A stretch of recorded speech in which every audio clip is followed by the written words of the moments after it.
Kiambu Kimani Wamatangi amejiondoa katika chama tawala cha UDA akisema kwamba utakapofika wakati wa kujiunga na chama kingine ataweka bayana mwaka 2027.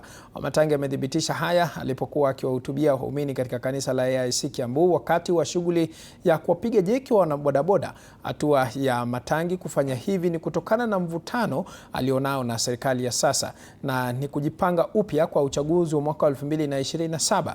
Aidha, Wamatangi amesema kwamba alivurugwa baada ya kudinda kuelewana na serikali kuhusu mipango kadha wa kadha. Nimeambia watu sasa tena ya pili tuheshimiane kwa hii kazi. Mimi najua hesabu yangu. Niliomba kazi nikiwa najua ile kitu mimi nataka kufanya. Niliomba kazi nikaambia wana Kiambu nikiwa nimebeba kitabu inaitwa manifesto ya Wamatangi ya kwamba hii kazi 1 2 3 4 mpaka namba 8 ndio nataka kufanya.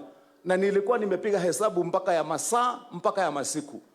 Sasa hiyo kazi nimefanya kwa miaka 3.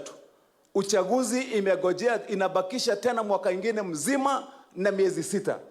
Nimeambia watu mwache hapa kuja kuniwekea vikwazo nini ati lazima niingie kwa chama kwanza, siingii kwa chama kwanza, ninamaliza kazi kwanza. Nikimaliza kazi kwanza alafu sasa ndio tutaenda kwa chama. Na mimi sitaenda kuinda chama wapi ama wapi, nitakaa hapa Kiambu. Kama ni chama inakuja, nyinyi muniambie ni gani mnataka ama namna gani. Yes. Muniambie ni hii, alafu sasa wakikuja ile nyinyi mmesema hiyo ndio tutatembea naye ama namna gani. Taarifa hiyo utaipata kwa